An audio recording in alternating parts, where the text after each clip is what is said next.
Chapter 25, Westing's Wake. Sandy was dead, Crow had been arrested, the 14 remaining heirs of Samuel W. Westing sat in Judge Ford's living room wondering what had happened. At least the guilt is not on our hands, Mr. Hu said, trying to convince himself that a clear conscience was worth $200 million. Crow's going to jail, Otis Amber wailed, and all you do is pat yourself on the back for not being a stoolie. Let me remind you that Crow confessed, Sidel Pulaski reminded him. Crow only confessed to being the answer, nothing more, Angela said, pressing her hand against the tearing pain in her cheek. Even if Sam Westing wasn't murdered like the judge said, Doug Hu argued, there was nothing wrong with Sandy until he drank from the flask Crow filled.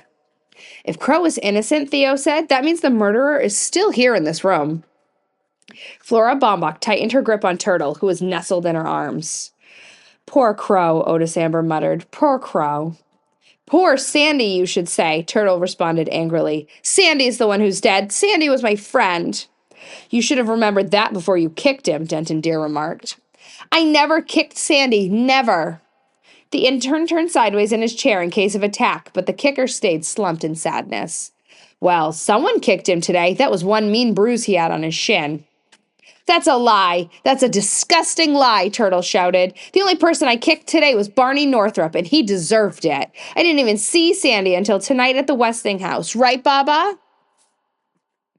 That's right, Flora Baumbach said, handing Turtle a Westing facial tissue. But Turtle was not about to cry again in front of everybody, like a baby.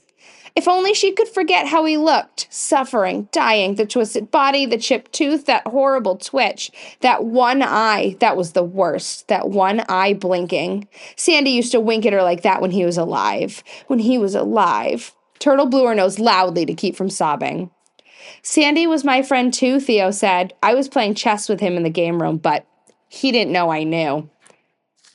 Why is everybody lying? Turtle thumped further into Flora Baumbach's arm. Sandy was her friend, not Theo's, and Sandy didn't know how to play chess. The judge, too, was surprised. How can you be certain it was Mr. McSuthers you were playing with, Theo? That's what partners are for. Doug watched the chess table to see who was moving the white pieces, Theo replied. Again, the track star thrust his I'm number one fingers high in the air. Dumb jock, thought Mr. Hu. Doesn't he realize this is a wake? But he is the champ. My son's the champ.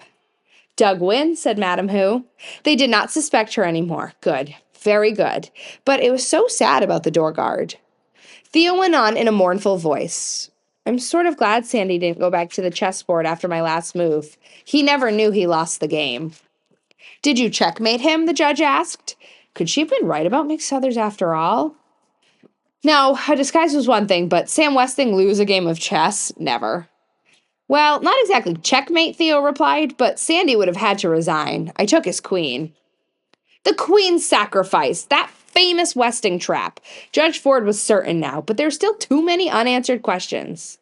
I'm afraid greed got the best of you, Theo. By taking White's queen, you're tricked into opening your defense. I know, I've lost a few games that way myself. Theo recalled the position of the chessman, thankful that his skin was too dark to reveal his blushing. Turtle almost smiled. That Theo thinks he's so smart. Well, Sandy showed him. Sandy beat him at chess. But Sandy didn't play chess, and she never kicked him either. Bucktooth Barney Northrup was the one she kicked, not Sandy. But Sandy had the sore shin. Bucktooth, Chiptooth, the crooked false teeth in the dentist office. Sandy's dentist. Cheer up, my friend. The game's not over. You can still win. I hope you do.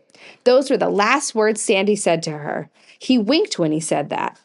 Winked! One eye winked. Dead Sandy had winked at her. Oh my, Flora Baumbach exclaimed as Turtle suddenly bolted from her arms. Angela, could I see your copy of the will? Angela handed it over. She could not refuse her sister anything now.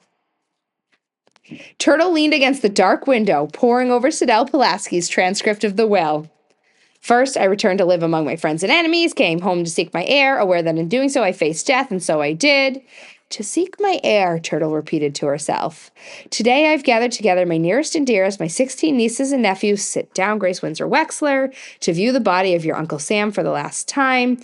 Tomorrow its ashes will be scattered to the four winds. Winds. Windclopple, Turtle said aloud. Her mother had been right all along about being related to Sam Westing. Windclopple, Grace mumbled. Jake patted her head. Windclopple, the judge repeated. At least she could explain that. Crow married a man named Windclopple, who then changed his name to Westing. Bertha Erica Crow is the former wife of Samuel W. Westing. They had one child, a daughter, who drowned the night before her wedding. It was rumored that she killed herself rather than marry the man her mother had chosen for her. If Sam Westing blamed his wife for their daughter's death, then the sole purpose of this game was to punish Crow. Crow was Sam Westing's ex-wife? The heirs found that hard to believe. Then why would Mr. Westing give her a chance to inherit the estate, Theo asked. Maybe he wanted his enemies to forgive him, Chris said. Ha, Mr. Who said, one of the enemies. Turtle read on. Second, I, Samuel W. Westing, hereby swear that I did not die of natural causes. My life was taken from me by one of you. The police are helpless. The culprit is far too cunning to be apprehended for this dastardly deed. What does dastardly mean? Oh my, Flora Baumbach was relieved to hear Jake Wexler define the word as cowardly. I alone know the name. Now it is up to you. Cast out the sinner. Let the guilty rise and confess. Third, who among you is worthy to be the Westing heir? Help me. My soul shall roam restlessly until that one is found. For the first time since Sandy died, Turtle smiled. Judge Ford sat in glassy-eyed thought, elbows propped on the desktop, her chin resting on her folded hands. Why, indeed, was Crow an heir? Sam Westing could have pointed his clues at the Sunset Tower's cleaning woman without naming her an heir. Crow's not going to inherit anything, not if she's in jail for murder, Otis Amber complained bitterly. All your talk about chess and sacrificing queens. Crow's the one who's been sacrificed. What did you say? The judge asked. I said Crow's the one that's been sacrificed.